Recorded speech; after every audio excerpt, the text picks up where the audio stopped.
let me show you how to remove and reinstall the steering wheel, the airbag, the switchgear, and all the rest of the gubbins in a Gaydon or Aston Martin.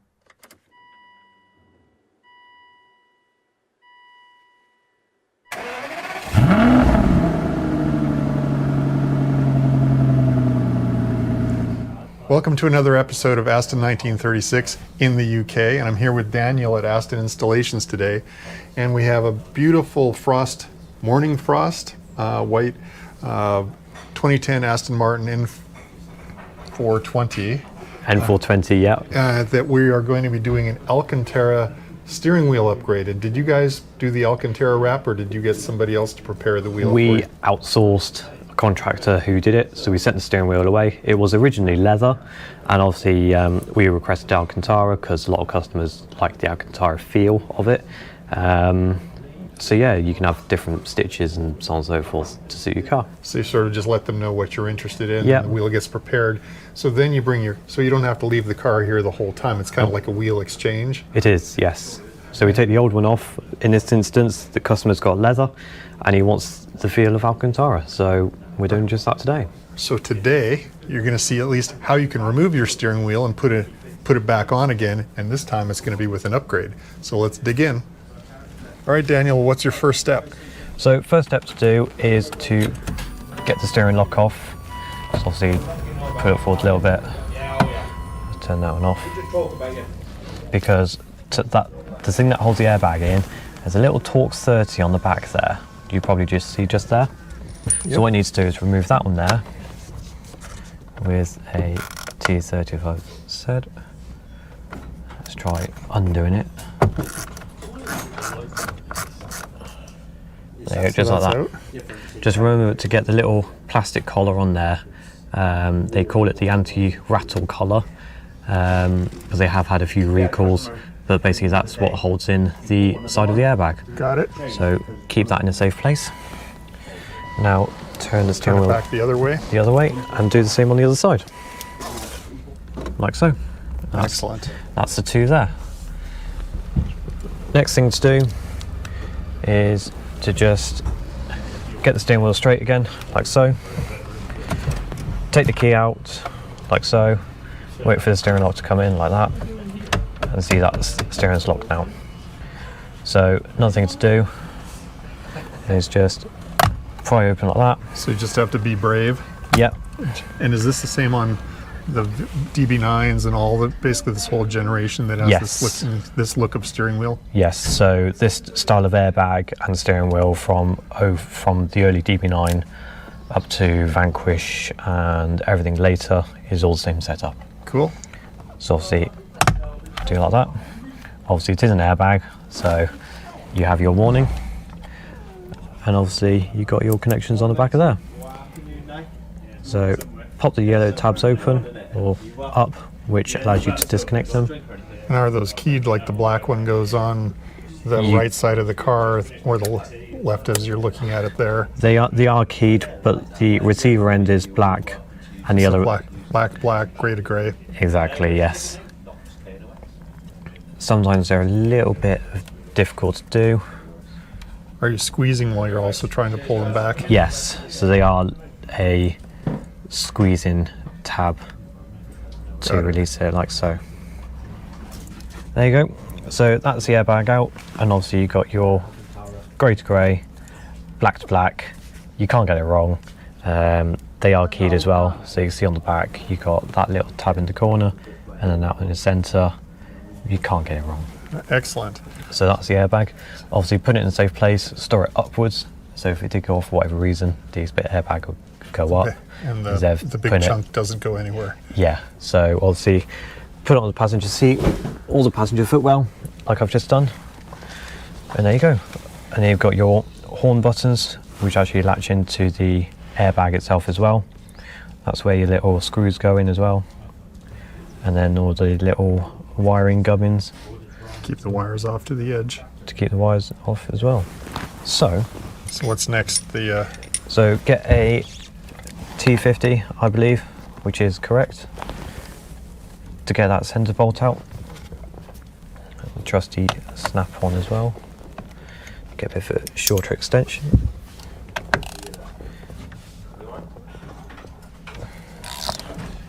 So it's tight, but not brutally tight. Yeah, they're only done up to about 40 Newton meters, or what the equivalent is. And obviously, only do it off a little bit of delay. Obviously, that one's nice and easy and free. Yeah, so it's not frozen up, so Yeah. you don't have to pull like the Dickens to No. get it to pop loose. Obviously, release it like so, and that's it. There's a little thread locker on that. Yeah, a little bit of thread locker on it. That's off up there. There's one little, that little wiring bit there. Need to remove it. So if I just get a pick tool, And you're pushing up a tab essentially. I'm pushing the tabs inwards to release them.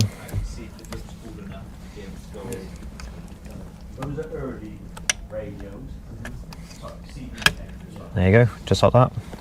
That comes out. So push those little tabs inwards to release it. And then going very carefully not to disturb the Clock spring. clock spring. So there's a little small spring there. Yeah. And then there's the main clock spring around the edges. Yes, so that's the main clock spring itself. Obviously, don't play with it, otherwise you'll upset all of the buttons and everything like that. We'll be not happy. Yeah, and obviously the airbag stays where it is, and that comes out where it is, along with all the buttons and so on. So now it's over to the bench to transfer some of the harness. Indeed it is. All right, let's go. So here we've got the two steering wheels, obviously the leather one, which the customer doesn't want, gone to the Alcantara one. So the way of swapping over all the buttons is just removing the 4 screws that hold in the cruise control and the Bluetooth buttons.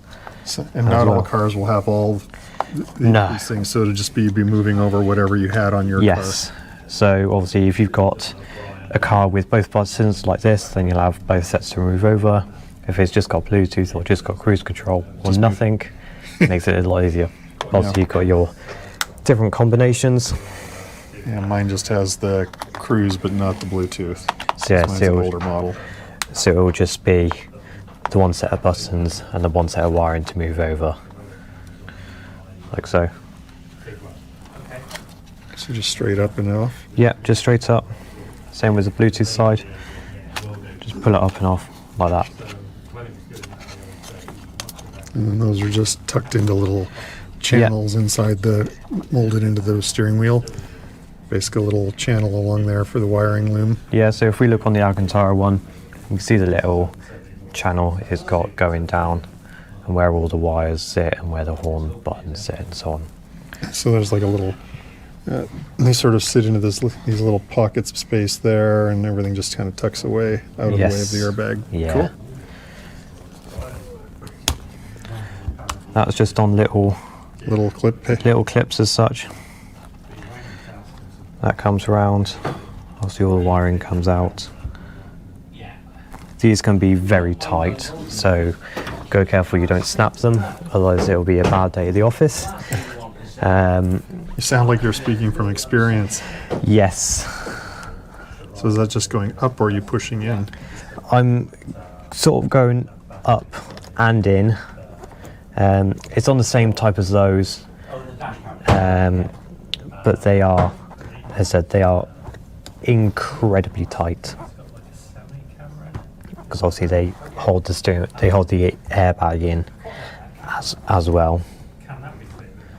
So obviously I managed to get a trim tool, which is called the straight panel remover, and all I've done is just wedge it in the bottom of there and pop it out. Same in that side as well. So obviously just between that little gap in there, put it in there, sort of push it in, and then work it up like so. And the same on the other side. Just pops up like that. Yeah, so it's like almost like a column with a flare on it that's just crammed into a very tight fit. It's a little bit of a taper on it. Yeah, because obviously it holds the airbag in and it does the horn as well, so you can see there's little contact points in there. So when you push it down, that does a ground, which will then sound your horn. Got it. All right, so you got those 3 releases that the whole harness lifts away now. Yep, just like so. And you just move it Here over. we go onto across, like so. Put it all in, line it up, and obviously just give it gentle pressure And and pop down like that. and it clicks at the end. So 2 clicks that side, and obviously the side. Don't trap any wires as well. There you got 2 wires there as well. All right. So you got those little bits that side. Push it in. So those don't click, they just seat. Yeah, they just seat in. And then just push the wires in. Obviously get your little trim tool again. And just push it in carefully, like so.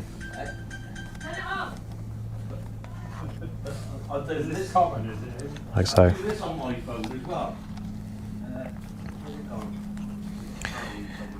It's a little bit time consuming, but you've just got to carefully feed it around, because obviously you don't want anything to come off on the steering wheel, because of it's quite important. Yeah, I was just thinking, it's just an airbag. Yeah. Well, your life doesn't depend on it or anything, does it? No.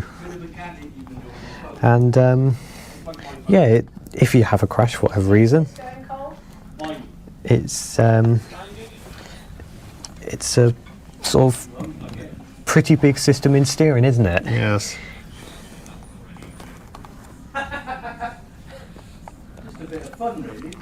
So obviously you just carefully knead it in around there, like so.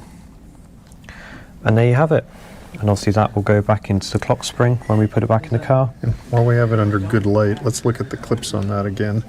So they're just little side ears that you pressed in with a pick to get those to Yes. squeeze. If you could have got your hand in and squeezed them, you would have done that, but you were doing that with a tool. Yeah, you need little like needle fingers to try and release them where it is. So then you had that tucked in into the hole like that just to prepare for getting Yeah. back in the car. Yes. Nearly back into the car.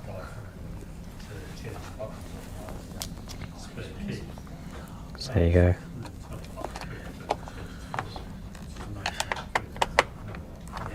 Put those little screw tabs back in.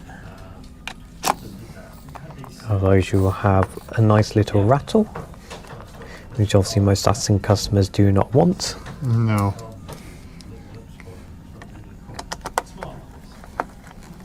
Obviously you don't have to do ridiculously tight, but they just need to be tight so the Snug. screws. Yeah. I call it Aston 1936 snug. Oh When yes. it's a plastic part, I don't use a torque wrench. I use sensibility. Yes. And back over to the car we go. So now we're back over to the car. Bring that one back out because you've got to feed the 2 airbag Through the big opening. through the big opening as such. Like so. The clock spring will move, but sort of keep an eye on it so you know where it is, so it doesn't do a full rotation. We had a DB11.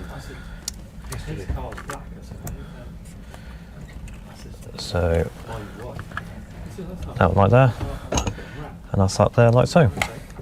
So what you need to do now is put your centre bolt back in. Obviously it's got a bit of thread lock on it already, so it'll be alright. Obviously get your ratchet again. And you just lightly snug it up to begin with. Yeah. Like so. So it's just a little bit snug. Make sure it's centre, Oh yeah. like so. And then get your torque wrench and set it to 40 Newton meters, or about 29 foot-pounds of torque.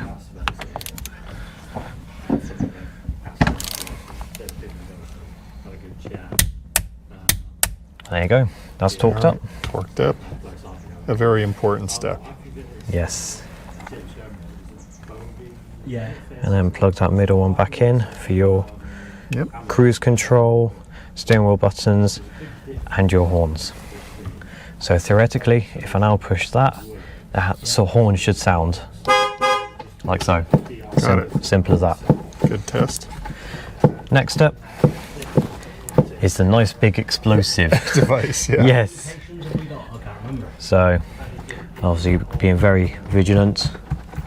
Put the connectors back in, like so. Slide your lock into place. Yep. I'm just going to block you.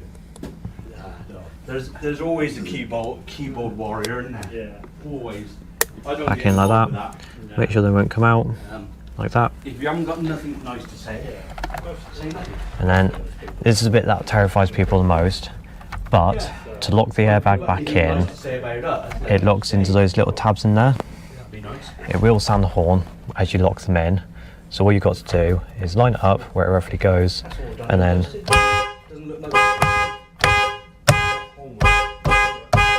like that. Da, da, da. And that's it. So it's just locking bottom, sides, and that's that in. It's clipped into place. So all we've got to do now is put the full ignition back in, like that. Turn it 90 degrees, and put your little collars back in. Make sure you do put those in, otherwise you might be seeing the car again if it's not your own. So obviously just carefully feed them in. We've actually stopped. And obviously these ones are just 9 Newton meters, so obviously That's just snug. yeah, it's just Yes, I put all the not old overly stuff. tight, just snug. That's it. I cleaned it up. I'm not even And then sure whether I cleaned it up. Just take it out and have a little do it look. the other side as well. Are they happy to have it back? Yeah, but basically we're not going to get credit, so I need to get this box out to sound tree. And obviously just nice and snug. Center it back up. Obviously take it on a quick road test. Make sure the steering wheel's lined up, going straight down the road, like so. If it doesn't steer straight, then there might be something out. If it wasn't straight before, then it could be tracking or anything like that. But yeah, that is all done. And just make sure all your buttons work. So if I press on, you see a little cruise come up on the dash. If I click off, it'll go off, back on, cruise will come on just there. So obviously that's working, and obviously the volume, you'll see it on the dash, go volume up, and then volume back down. So the buttons work, obviously the horn works as it goes before, and there's no way of testing the airbag. Come on. That's what everybody's been waiting for in this video. But yeah, that's the Alcantara steering wheel on. Well, and obviously it's looking much more of a nicer feel. Yeah, that's a beautiful looking wheel now. And yeah, All right, well, thanks, Daniel. no worries. Well, I forgot to shoot the closer while I was there with Daniel, but Daniel did a fantastic job talking to camera and doing the work while I was there with him. I really want to express my thanks to Aston Installations for letting me into their shop for a day to shoot some videos. I have more videos from that visit coming up. As always, you can find other information about taking care of your Aston Martin. Down here, you'll find a link to my companion blog article. Up here, you'll find a link to my next video, which hopefully is something related to this one. And if you like to get videos like this, please go ahead and subscribe. And as always, I love to hear your comments. Please leave those down below. Thanks for watching.